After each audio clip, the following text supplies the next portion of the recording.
বলে আরে সুযোগ সুবিধা 19-20 যাই থাকুক, গন্তব্যে পুষবে সব একত্রেই। হযরত ওয়ালা করাচি বলেন, হে এই আখিরি যুগের উম্মতেরা শুনো, সাহাবাই কেরাম হইলেন ফার্স্ট ক্লাসের যাত্রী, পরবর্তী ওয়ালারা হইলেন সেকেন্ড ক্লাসের যাত্রী, এর মধ্যে কেউ আছেন তারাও ফার্স্ট ক্লাসের, আমরা গুনাহগার পাপিষ্ঠরা হইলাম আখিরি যুগের থার্ড ক্লাসের যাত্রী।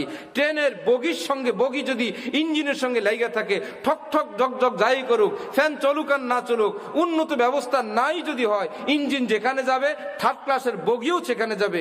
আল্লাহর কসম, এই আখিরি যদি নবীর আখিরি উম্মত যদি নবীর রাস্তায়, উলামায়ে কেরামের রাস্তায় পড়ে থাকে, ভুল বিচ্যুতি হয়ে যায়, আল্লাহ আল্লাহ করে তওবা তিল্লা করে, আবার রওনা করে, আবার ভুল হয়, আবার রওনা, আবার ভুল হয়, আল্লাহর কসম একদিন না একদিন আল্লাহ পাক এমন তওবা নসিব করবেন, যেই তওবার বরকতে আল্লাহ তাকেও জান্নাত দান করবেন।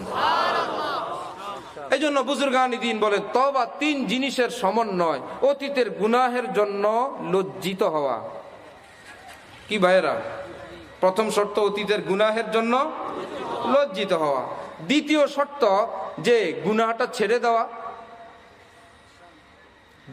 তওবার মধ্যে কেউ গুনাহ করে না, সাধারণত গুনাহ বর্জন, অতীতের জন্য লজ্জিত হওয়া, সামনে গুনাহ করব না এইরকম পাকাপাকি নিয়ত করা। এই পাকাপাকি নিয়তটা কার? আমার না মনের? আমার।